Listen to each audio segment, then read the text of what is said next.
마음에 계신 하나님이라는 제목입니다. 1절에서 어리석은 자는 그의 마음에 이르기를 하나님이 없다 하도다. 하나님은 아니 계신 곳이 없다는 건 우리가 잘 알고 있습니다. 무엇보다도 중요한 건 하나님께서 우리 마음에 계시다 사실입니다. 믿으십니까? 우리 하나님께서 우리의 마음 속에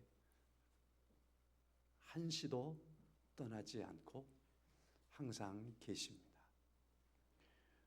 나의 모든 것을 아시고 계시고 또 나와 함께 슬퍼하며 계시고 나의 기쁨에 함께 기뻐하시며 주님이 계십니다. 세상에는 지혜로운 사람들이 참 많습니다.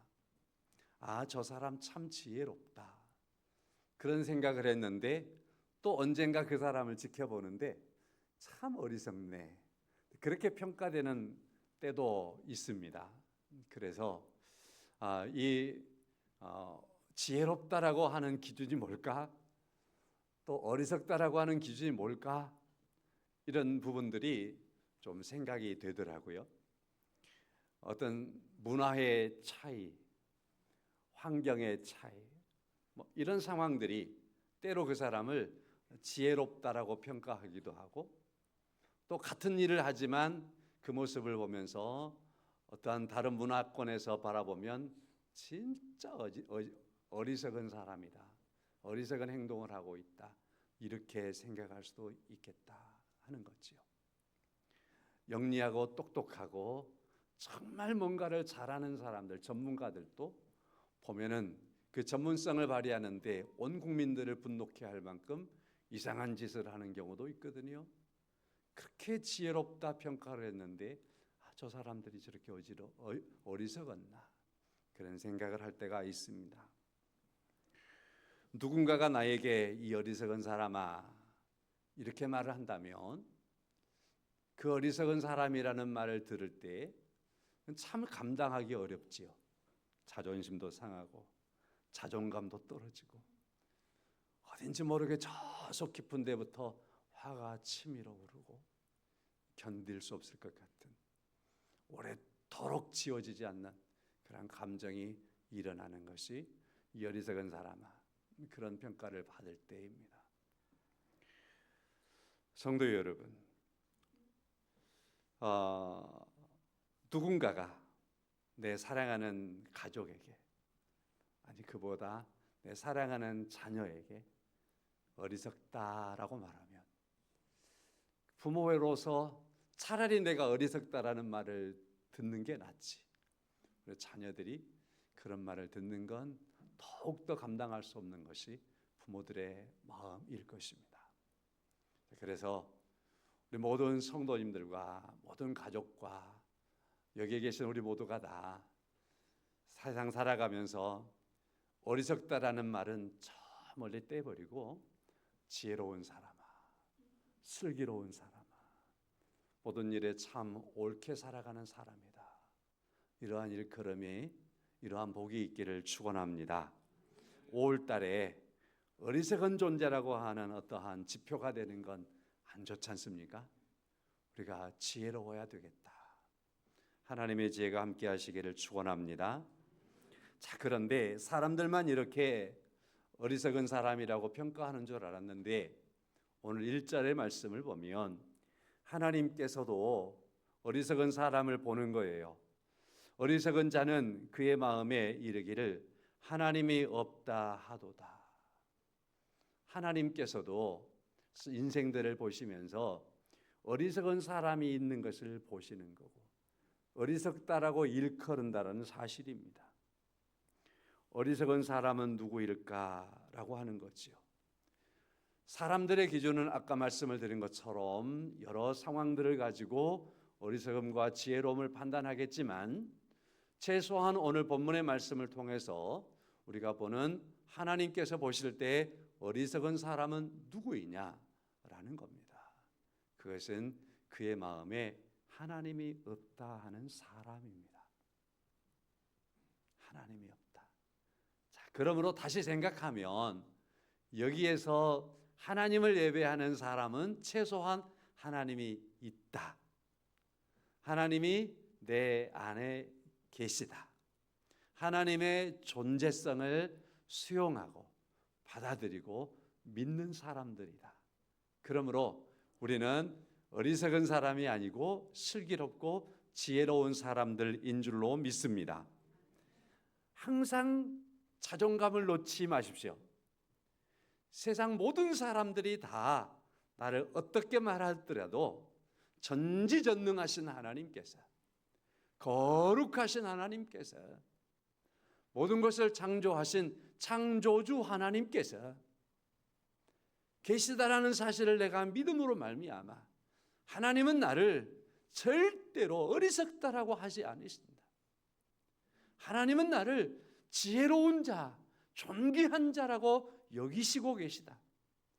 그리고 그 하나님께서 내가 말할 때 나의 말을 들으시고, 내가 노래할 때 나의 노래를 하나님께서 기뻐하시고, 내가 하나님께 대화를 걸 때 그 기도하는 속삭임의 대화까지라도 하나도 놓지 아니하시고 다 듣고 계시고 알고 계시고 응답하시는 하나님이 나의 하나님이시라는 사실 안에서 나는 어리석은 자가 아니고 하나님께서 존귀히 여기는 자며 하나님께서 슬기롭게 여기는 자이다. 믿으십니까? 그러한 놀라운 믿음의 아름다운 자존감을 우리가 가져야 하는 겁니다.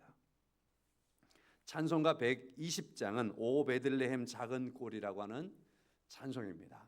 이 찬송은요, 미국의 브룩스 목사님께서 19세기에 시를 지으신 건데요. 이 목사님은 이제 19세기의 미국 사회는 기독교가 엄청나게 흥왕했을 때입니다. 교회가 엄청 부흥하고 국가 자체가 부흥했던 바로 그러한 시대였습니다. 그리고 이 브룩스 목사님 자체는 미국 사회에서 상당히 존경을 받는 그러한 목사님이었는데 이분이 하나님께서 부르시면 또 가셔야 되잖아요. 그래서 병원에 입원해 계시고 안정을 취해야 하고 사람들의 면회와도 면회를 할 수 없는, 그래서 면회가 거절되는 상황 속에 있었습니다. 그럼에도 많은 사람들이 이 목사님의 병원에 계시는 것을 안타까워해서 성도들, 지인들, 사람들이 와서 이렇게 면회를 하려고 하지만 다 돌아갈 수밖에 없었습니다. 유일하게 한 사람이 있었는데요, 로버트 잉거솔이라고 하는 사람이 있었습니다. 로버트 잉거솔이라고 하는 사람은요, 제가 조금 조사를 더 해왔는데요, 직업은 변호사고 연설가고 정치인이고요, 아주 유명한 사상가였습니다. 그 시대에 아주 대단한 그러한 평판을 받았던 사람입니다. 그러나 그의 특징은 뭐냐면 교회를, 기독교를, 성경을, 하나님을 철저하게 비판하는 사람이었습니다. 왜냐하면 이 사람은 무신론자였기 때문입니다. 그래서 이 사람이 생존하던 때에 그에게 별명이 있었습니다. 위대한 불신자. 얼마나 교회를 거부하고 살았던지, 어디서든지 강연을 하거나 뭐하면 교회를 부정하고 하나님이 없다 하고 성경이 거짓이라고 말하고, 자, 그러면서 교회를 부정하는, 너무나 그 부정함이 심했기 때문에 그의 별명이 위대한 불신자. 성경과 기독교에 대해서 그는 날카로운 비판을 아끼지 않았던 그러한 사람이었습니다. 이 사람이 브룩스 목사님의 병실을 찾아온 겁니다. 브룩스 목사님이 이 사람의 면회를 받아들였습니다. 자, 그래서 이 사람이 이제 브룩스 목사님을 만나게 됐습니다. 그리고서 앵거설이, 아니, 내가 듣기로 다른 사람 다 거짓했다는데 어떻게 내 면회는 받아주냐고 그렇게 얘기를 한 거죠. 근데 브룩스 목사님이 대답을 이렇게 하는 겁니다. 이유는 간단합니다. 다른 사람들은 모두 천국에서 내가 다시 만날 수 있는 사람들이어서 내가 굳이 병실에서 안 만나도 되지만 당신은 내가 오늘 만나지 않으면 영원토록 다시 만날 기회가 없으니까 마지막으로 내가 당신을 오늘 만난 겁니다. 그랬다는 거예요. 그렇게 교회를 비판하고 천국이 없다라고 하고, 그땐 그가 이 대화 속에서 그는 너무나 마음이 착잡했다고 그러죠. 마음이 너무나 착잡해졌다, 그러한 표현을 남기고 있습니다. 교회가 그렇게 싫고 천국이 없다라고 말하던 사람도 이러한 상황 속에서 하나님의 나라에 대한 분명한 확신이 있는 사람이 그에게 마지막으로 권면할 때, 그렇게 교회를 비판하지만 하나님을 거부했지만 그러나 그가 그 앞에서 숙연해질 수밖에 없었다라는 사실입니다. 그는 그때까지 삶이 그렇게 큰 소리를 쳤지만, 그의 논리와 강연이 많은 사람들에게 먹혀 들었는지 모르지만 하나님께서 보실 때 그에게 마음속에 하나님이 없어서 어리석은 자였다. 그 시대의 가장 지성인이었던 바로 인거솔은 하나님 보실 때에 어리석은 자였다. 성도 여러분, 하나님이 보실 때 우리는 어리석으면 안 되는 사람들입니다. 믿으시죠? 그렇습니다. 성도 여러분, 하나님이 없다고 하는 사람들은 어떤 길을 갈까요? 하나님이 없다고 하는 사람들이 가는 길이 어디일까요? 1절 말씀에 이렇게 말하죠. 어리석은 자는 그의 마음에 이르기를 하나님이 없다 하도다. 그들은 부패하며 가증한 악을 행하여 선을 행하는 자가 없도다 라고 말씀하고 있습니다. 하나님이 없다라고 하는 이 사람들은 어디로 갈까 하는 겁니다. 로이드 조스 목사님께서 사탄의 전략 전술 가운데에서 몇 가지가 있는데 사단이 쓰고 있는 핵심 전략 중에 하나가 있는데요, 그것은 사탄이 사람들의 마음속에 사탄이 없다라고 생각하게 하는 것, 이게 사탄의 전략 전술 중에 하나, 핵심 중에 하나라고 지적했습니다. 사단이 사람들의 마음속에 사탄이 없다, 사탄은 없어, 그 이면에는 하나님도 없어, 하나님도 없다니까, 이렇게 함으로 말미암아서 하나님을 부정하게 만드는, 사탄은 자기 존재가 없다라고 표현해서까지라도 사람들에게 하나님이 없다라고 만들려고 하는 그러한 전략을 끝까지 붙잡고 있다라는 사실입니다. 자, 그런데 하나님이 없다라고 하는 사람들은 어떤 길을 가고 있을까? 이 사람들 1절의 말씀에 부패하고 3절의 말씀에 더러운 자가 됩니다. 부패라고 하는 말과 더러운 자가 된다라는 말은 좀 함께 합쳐서 해석을 하면 스스로 자신을 더럽힘으로 갑니다. 스스로 자신이 더러운 길을 가는데 더러운 줄을 모르고 더러움 속에 빠져드는 겁니다.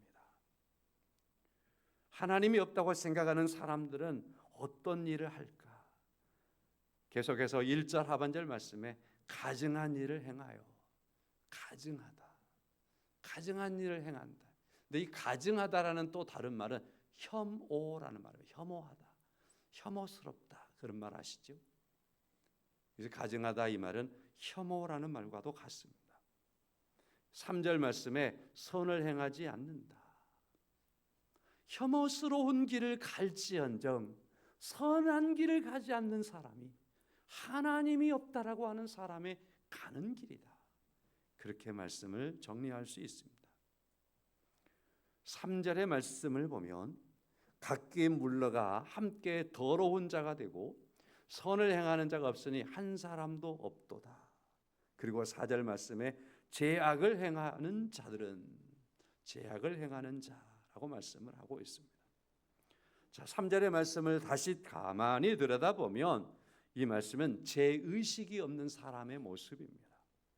각기 물러가 함께 더러운 자가 되고 선을 행하는 자가 없으니 한 사람도 없도다. 이런 삶을 살아가는 거예요. 자, 왜? 죄의식이 없으니까.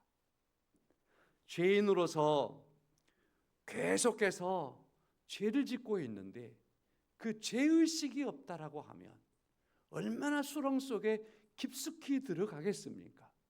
그렇지 않겠습니까? 수렁이라고 하는 것은 그런 특징이 있습니다. 처음에 발을 내딛었을 때는요, 거기에는 발목까지도 안 들어가요. 그러나 그곳에서 발을 떼지 아니하고 그곳에 발을 한 걸음 내딛고 두 걸음 내딛다 보면은요, 어느새요 발목에 차오르고 발목까지 빠져들고 무릎까지 빠져들고 그리고 허벅지가 빠져들고 허리까지 빠져들고 헤어나오지 못한 단계에 이르게 되는 겁니다. 대한민국 국민은 항상 어디 가든지 대한민국 국민이라는 것을 생각해요. 여기 안에서 살 때는 그렇게 생각 못한 줄 모르지만, 생각하지 않고 사는 것 같지만 혹시 외국 나가 보세요. 그러면은 내가 대한민국 사람이라는 사실은요 떼놓지 않고 늘 기억하며 생각하며 살아가는 거예요. 그러는 겁니다. 죄인인 것을 잊어버리고 살면 죄의 늪을 밟았는데 그 늪 속에서 헤어나지 못하는 겁니다. 그리고 그 길을 계속해서 한 걸음 두 걸음 더 걸어가는 겁니다. 왜? 죄의식이 없으므로. 죄의식이 없는 사람에게는 회개가 없습니다. 일상적인 삶 속에서 죄와 연결하여 살아가면서도 죄의식을 느끼지 아니하므로 그의 삶은 악한 겁니다. 그리고 5절의 말씀을 보면 하나님이 없다라고 하는 사람들은 하나님의 버림을 받는 길을 갑니다. 버림받은 사람으로서의 길을 갈 수밖에 없습니다 라는 겁니다. 사무엘상 25장의 말씀을 가보면 나발이라고 하는 사람에 대해서 나발이라고 하는 인물에 대해서 소개하고 있습니다. 다윗이 광야에서 피난길에 있습니다. 많은 어려운 가운데 있을 때에 그럼에도 불구하고 다윗은 자신이 어려울지라도 도와줘야 할 사람들이 있으면 보살피고 보호하고 살펴주고 그리고 이스라엘 백성들의 재산을 보호해주는 일들에 마다하지 않았습니다. 그 중에서 다윗이 피난을 다니는 길에도 굉장히 많이 도움을 주었던 사람 중에 하나가 나발이라는 사람이었습니다. 그런데 이 나발은 굉장히 부자였습니다. 다윗은 점점 힘들어집니다. 다윗을 추종하며 따라다니는 사람들도 많이 있었는데 광야에서 도망자의 삶을 살다 보니까 식량도 떨어지고 힘들어지는 겁니다. 그래서 어느 날 이 나발의 집에 큰 가족일이 있다는 얘기를 듣고 다윗이 그곳에 사람들을 보내는 겁니다. 수하 사람들을 보내면서 그들에게 나발에게 다윗 내가 보냈다고 해라 하면서 여차여차 왔으니까 좀 도움을 달라고, 먹을 것을 좀 달라고, 좀 그런 것들을 좀 얻어왔으면 좋겠다. 그랬더니 다윗의 사람들이 가서 나발을 만났습니다. 나발이요 냉정하게요 거역하는 겁니다. 심지어는요 다윗이 누구냐, 나는 그 자를 알지 못한다. 완전히 다윗 자체를 부정해 버리는 겁니다. 다윗에게 받았던 많은 도움, 나는 그런 도움을 받은 적이 없다. 완전히 무시해 버리는 겁니다. 자, 그러면서 다윗으로부터 왔던 다윗의 수하 사람들을 아주 냉리하게 쳐버렸습니다. 그들이 돌아왔습니다. 다윗에게 여차여차합니다. 다윗이 그 말을 듣고 화가 머리끝까지 올라가서 칼을 빼들고 말합니다. 나를 따라오라. 오늘 저녁에 가서 그 나발을 내가 쳐 죽여버리겠다. 그 집에 있는 모든 남자를 다 죽이겠다라고 하면서 다윗이 흥분해서 길을 가는 겁니다. 큰일 났습니다. 바로 그때 다윗을 가로막았던 사람이 있습니다. 이 나발의 아내였던 아비가일입니다. 그가 다윗에게 이렇게 말을 던졌습니다. 오나옵나니 내 주는 이 불량한 사람 나발을 개의치 마소서.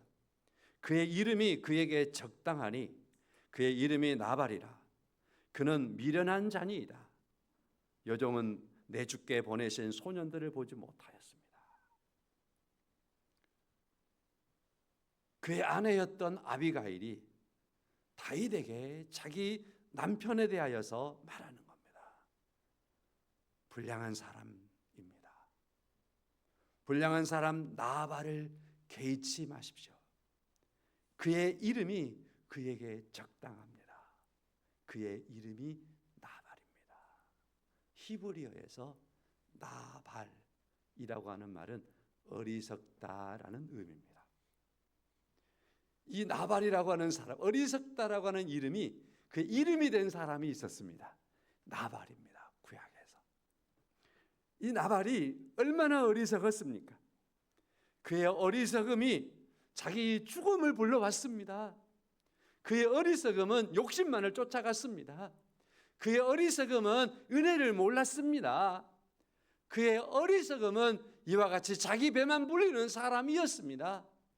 그는 이제 곧바로 죽을 때인데 자기를 죽이러 오는 사람이 있다는 것을 모르는 사람이었습니다. 그리고 오늘 먹고 배부르고 취하면 되는 그러한 사람이었습니다. 이게 바로 나발입니다. 어리석음입니다. 하나님을 알지 못하는 어리석은 사람들이 가고 있는 그러한 모습이 이 나발에게서 그대로 보이는 겁니다. 신기하게도 이름과 인생이 똑같았습니다. 사랑하는 성도 여러분, 여러분과 저에게 하나님이 없다 하는 어리석음이 있으면 안 되는 겁니다. 이러한 나발의 인생의 모습이 우리의 인생으로 다가올 수밖에 없기 때문입니다. 프랑스 문학가이고요, 철학가인 볼테르라는 사람은 여러분 다 들어보았을 겁니다. 볼테르라는 사람이 생전에 그가 부르짖고 외쳤던 것 중에 대표적인 게 있습니다. 그게 뭐냐면요, 성경과 기독교는 수십 년 내에 인류에서 사라질 겁니다. 이 사람의 애언이었습니다. 성경과 기독교는 수십 년 내에 사람들에게서 잊혀지고 인류에서 사라질 겁니다. 존재성이 없어질 겁니다. 그런데 그는 죽어갈 때 하나님을 두려워하면서 죽어갔다고 합니다. 그리고 그의 죽음 이후에 볼테르가 살았던 이 집이 하나님의 성경을 보관하는 서고가 되었고, 이곳에서 하나님을 모른다라고 말하고 하나님을 거역하는 사람들에게 하나님이 계시다라고 하는 것을 가르치는 그러한 장소로 사용되는 것이 볼테르라고 하는 철학가의 집이 되었다라고 합니다. 사랑하는 성도 여러분, 하나님은 살아계시고 성경 말씀은 그 후로 오히려 더 많은 사람들에게 넘쳐나게 증거되었고, 오늘은 여러분과 제가 하나님의 말씀인 성경을 진리로, 그리고 이 하나님의 말씀을 통해서 지혜로운 자의 삶을 오늘도 추구하며 살아가고 있다고 믿습니다. 오늘 시편 53편의 말씀을 통해서 말씀을 정리하며 드리고 있습니다. 저는 이렇게 정리하고 싶습니다. 우리는 하나님을 믿으니 어리석은 자는 아닙니다. 내 형제와 내 자녀가 하나님을 믿는다면 그들도 어리석은 사람들은 아닙니다. 하지만 이 5월 달에 하나님으로부터 어리석다라고 하는 그러한 말을 들을 수 있는 사람이, 그 말을 듣게 되는 사람이 내 남편입니까? 내 자녀입니까? 내 형제 중에 있습니까? 그렇다면 우리들은 사람들에게는 혹시나 어리석다라고 하는 그 말을 들을 수 있어요. 서론에서 말씀을 드린 것처럼 상황과 형편과 문화와 어떤 것들 때문에 어리석다, 지혜롭다라고 평가할 수 있습니다. 그러나 그것은 놔두고 하나님께서 보실 때에 어리석다라고 하는 말을 들으면 안 되는 겁니다. 그런데 하나님께서 보실 때 그 어리석다라고 하는 그 사람이 이 5월달에 우리 가정에 있다면 그건 우리가 가슴을 쳐야 하는 겁니다. 내버려 두어버리면 안 되는 겁니다. 성경에 보면 하나님께서 내버려 두어버리는 인생들이 있다고 그럽니다. 이 가정의 달에 여러분 가정에게 주어진 중요한 책임 중에 하나는 내 식구들은 하나님 앞에 어리석은 자라고 하는 말을 듣도록 내버려 두면 안 되는 것이 오늘 믿음의 사람으로 오늘 여기에 있는 여러분 가정의 숙제이며 과제이며 명제입니다. 믿으십니까? 아니, 조금 더 크게 믿으십니까? 우리가 이걸 놓치면 안 되는 거예요. 세상 다 아니어도 하나님께로부터는 어리석다라고 말을 들으면 안 되는 겁니다. 많이 가슴 아픕니다. 부모에 대하여서 믿음의 길로 인도하지 않고 있는 모습이 안타깝고 가슴 아픕니다. 자녀들에 대하여 그들의 신앙을 내팽개쳐 둬버리고 있어서 혹시나 아까 표현처럼요, 내버려 두어버리지 않았나, 엄마인 내가, 아버지인 내가 내버려 두어버리지 않았나. 그래서 어리석다라고 하는 그 말이 내 아들에게, 내 딸에게 하나님으로부터 들려진다면 안 됩니다. 그럴 수 없습니다. 그렇게 되면 안 됩니다. 2절의 말씀에 하나님이 하늘에서 인생을 굽어 살피사 지각이 있는 자와 하나님을 찾는 자가 있는가 보려 하신즉, 하나님께서 하늘에서 모든 인생들을 보면서 찾고 찾으십니다. 보물을 찾듯이 찾으십니다. 누구를? 하나님을 찾는 자가 있는가? 마음속에 하나님이 있어서 하나님을 부르는 자가 있는가? 그 하나님 앞에 나오는 자가 있는가? 하나님 앞에 자기 인생을 맡겨드리며 하나님이 나의 주님이십니다. 하나님께서 나의 주권자이십니다. 하나님의 말씀이 내게 진리입니다. 하나님이 내 안에 계심에 내가 하나님의 자녀로 살아갑니다. 그러한 그 사람이 있는가? 하나님은 오늘도 하늘에서 우리 인생을 굽어 살피시며 하나님을 찾는 그 사람을 하나님께서도 찾고 계시는 줄로 믿습니다. 근데요, 3절 하반절 말씀에 한 사람도 없다야. 하나님의 말씀. 한 사람도 없다. 한 사람도 없다. 한 사람도 없다. 그렇게 말씀을 하시고 있습니다. 그렇습니다. 한 사람도 없는 게 맞습니다. 근데요, 한 사람도 없는데요, 아니, 한 사람이 있게 하신 은혜가 있습니다. 그것은요, 이것입니다. 하나님께서 우리를 택하셔서 한 사람도 없는 중에 나를 향하신 하나님께서 은혜를 베풀어 주셔서 내게 찾아오셔서 나의 주님 되신 예수께서 여러분 가정을 핏값으로 사셔서 너 내 것이야. 내가 너의 안에 있기를 원하고 네가 내 안에 있기를 원한다.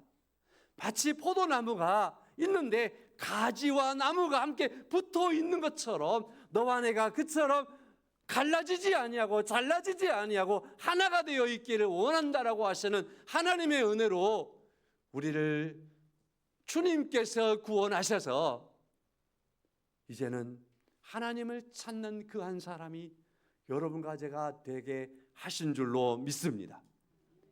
그래서 우리는 이 가정의 달에 중요하게 생각하는 거예요. 주님께서 나에게, 주님께서 우리 가정에 구원의 은혜를 베풀었습니다.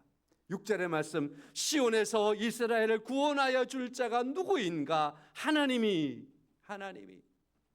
하나님께서 나를 구원하셔서, 하나님께서 우리 가정을 구원하셔서, 하나님께서 내 아들과 딸을 구원하셔서 한 사람 있구나, 여기 있구나. 그를 통해서 하나님이 기뻐하시고, 또한 그로 하여금 하나님으로 인하여서 즐거워하며 하나님으로 인하여서 기뻐하는 그러한 은혜를 하나님께서 이루시려고 하나님은 예수 그리스도 안에서 우리 안에, 우리 마음에 계신 하나님이 되신 줄로 믿습니다. 여러분, 우리 찬양 한번 부르죠. 찬송가 말고요, 예배전에 불렀던 주를 위한 이곳에 우리 함께 부르겠습니다.